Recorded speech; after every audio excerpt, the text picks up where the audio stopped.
What's up, people? This is the first of many videos challenging the absurdly popular police officers are the modern-day civil rights activists talking point.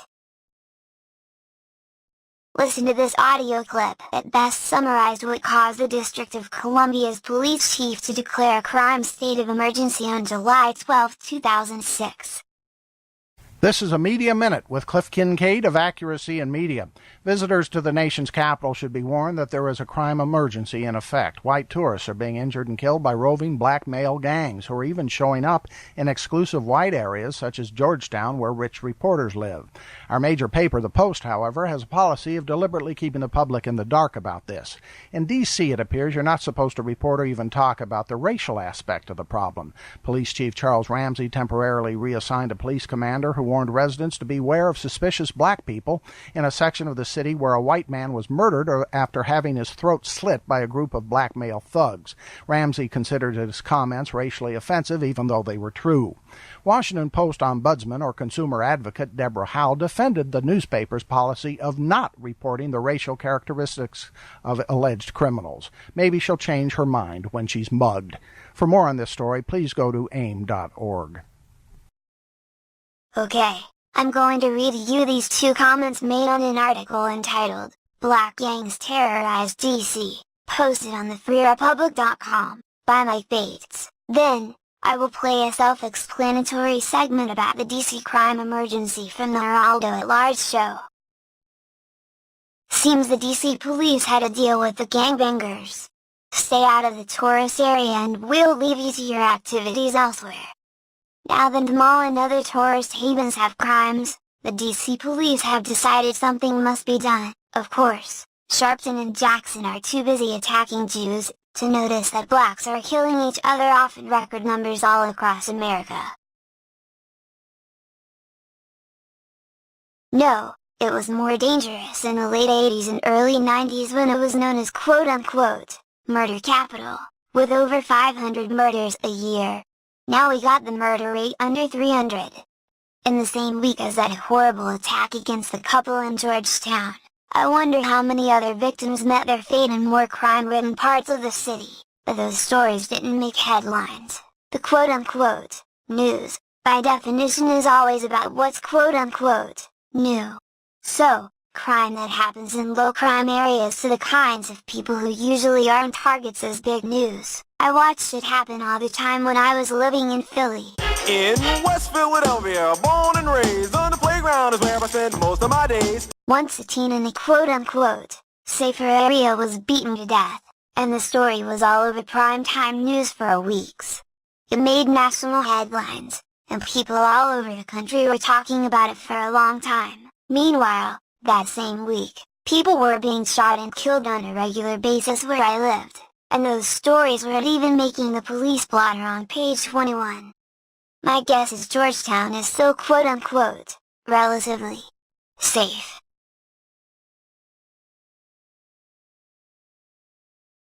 Is Washington after a prominent visitor got his throat slit and a candidate for mayor was shot and killed. A crime emergency has just been declared in our nation's capital. There's more guns on the streets of Washington, D.C. than there ever has been. Will it stop the murder and mayhem? So stand by. We are at large and around the world. Hi, everybody. I'm Harold Orr. We're at large in Washington, D.C. We're in a rash of homicides, two specific murders. One of a British visitor, the other of a local political activist, made news around the world. So up front tonight, the declaration here yesterday that our nation's capital is in the grip of a crime emergency.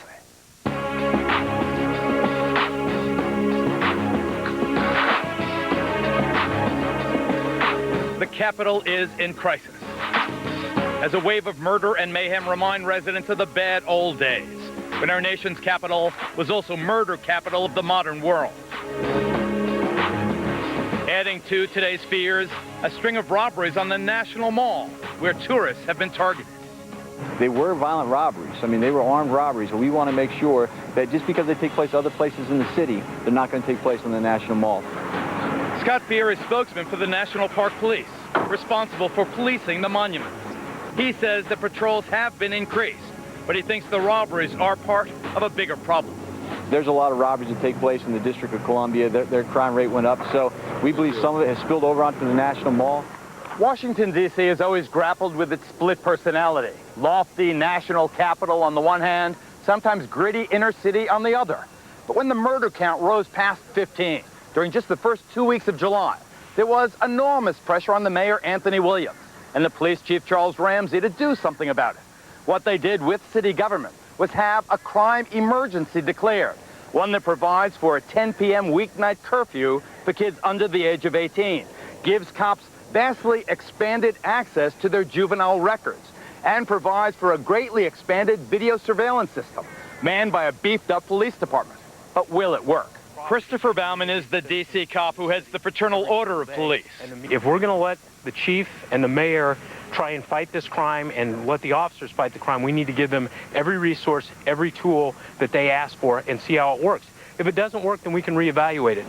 Chris believes that yesterday's declaration of a crime emergency is window dressing, a public relations ploy to react to violent crimes now happening in even the best neighborhoods. We have violence that is out of control in some of the poor neighborhoods, and rather than dealing with that issue all the time and having long-range, intelligent, strategic police plans, what we do is every year, when in the summer when the crime spikes, and at Christmas when it spikes, we declare these crime emergencies because the violence has spilled over from the poor neighborhoods into the rest of the city and everyone becomes alarmed.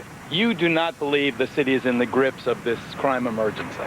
Well, I don't think it's a crime emergency. What I think, unfortunately, is it's a fact of life here. We have what is still a very violent city. City Councilman Adrian Fenty agrees with Officer Bauman. So it is a Band-Aid. It's a Band-Aid that lets people, think that we've done something in the short run, but long term, if we don't, put the type of protections in the neighborhood where people can feel safe, long term, then the pressure will just come back double.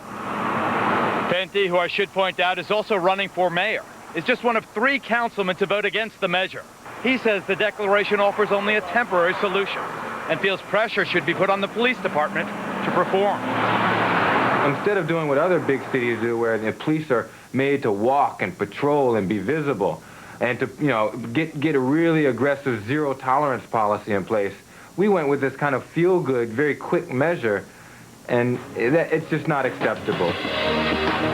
But is it really all the cops' fault? The reason we have such a high crime rate is because we have so many people literally stuffed within a small land space. Rod Wheeler is a former Washington, D.C. detective and a Fox News analyst. Rod points to high-profile crimes in wealthy areas of town as highlighting both the extent of the problem and the increased mobility of the criminals. And what worries Rod even more is that guns are everywhere. There's more guns on the streets of Washington, D.C. today than there ever has been. Even back during the early 1990s, when we were the murder capital of the world, we didn't have as many guns on the street then as we do now. The emergency curfew and other new rules will be in effect for 90 days, at which time a permanent plan is expected. But it won't come soon enough for Shirley Boyd. Shirley's son, John, was one of the 16 people murdered this month, shot down in the courtyard of an apartment building just across the street from his mother's house. And Shirley wonders whether the cops are actively pursuing John's killer. I guess they're working on it, but they had not come over and say anything, The only thing they just told me that he had passed away, and that was it. And that was all. Shirley says John didn't deserve this, that he was a good kid who volunteered at the local church. Now she wants justice for the son who would have been celebrating his 27th birthday. I love him. I love him. I really did. I really loved him. And I know he loved me. And his father, he loved us all. But I just don't know.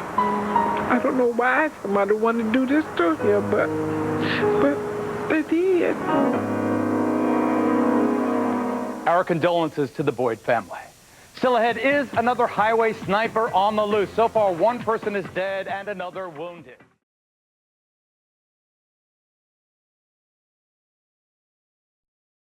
By design, American law enforcement patrol war-torn inner-city hoods, for the same reasons America claimed it's overseas fighting the war on terror: contain, secretly intimidate, and fight the quote-unquote genetically inferior, unwashed masses.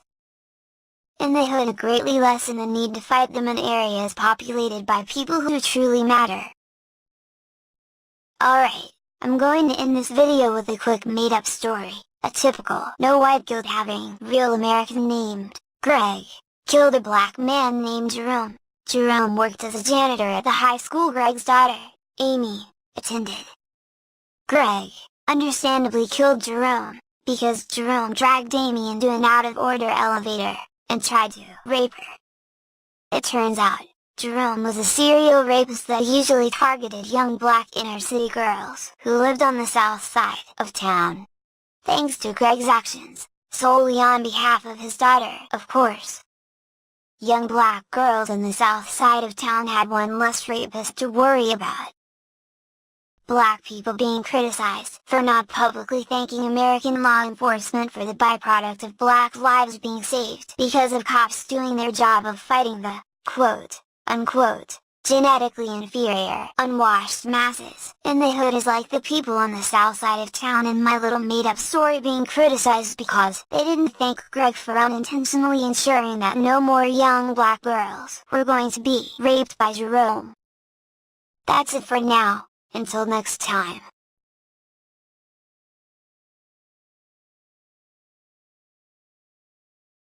If stating the truth is being a racist, then we're in a very sad situation in this country. What I just said, what you just quoted, has statistically been the case for all my years in law enforcement. When I was mayor of New York, I took over 1,924 murders the year before I was mayor. I brought it down to about 500. Mike Bloomberg brought it down to about 300. I calculate that I saved about 7,000 or 8,000 black lives. Bloomberg and I together, maybe 12,000. There are no two mayors that ever saved more black lives in any city, any place in the country. Black Lives Matter hasn't saved anywhere near as many black lives, if they've saved any at all, than I have. And where are they? Where's Black Lives Matter when 6 kids get shot in Chicago by other black kids? The reality is that we're going to only end this whole issue when we get control of the significant amount of violence in urban America. I'm not talking about the rest of the country. I'm talking about urban America within the black community. And it's the police who are the ones who are doing that. Last year, a year and a half ago, officers Lou and Ramos were assassinated in a similar fashion to these police officers. They were protecting a black housing development. They were protecting black children. That's what our white, black, and Hispanic police officers do. And I would like the people of America to know that the New York City Police Department is a non-white majority police department by design. Right. I helped to do my part in creating that. In fact, it turned to a non-white police department when I was mayor. It started with Mayor Koch, Mayor Dinkins, me, and Mayor Bloomberg. So when I put police officers, or when Mayor de Blasio now puts police officers on the street, like officers Lou and Ramos, one is Asian, one's Hispanic. We've done everything we can, courtesy, professionalism, respect. We try to train our police to treat the minority community in exactly the same way they treat the white community. The overwhelming majority of them do that. In fact, the overwhelming majority are the reason why so many black young children are alive in New York today that would have been dead. Black Lives Matter divides us. You know what they tweet. They don't only tweet about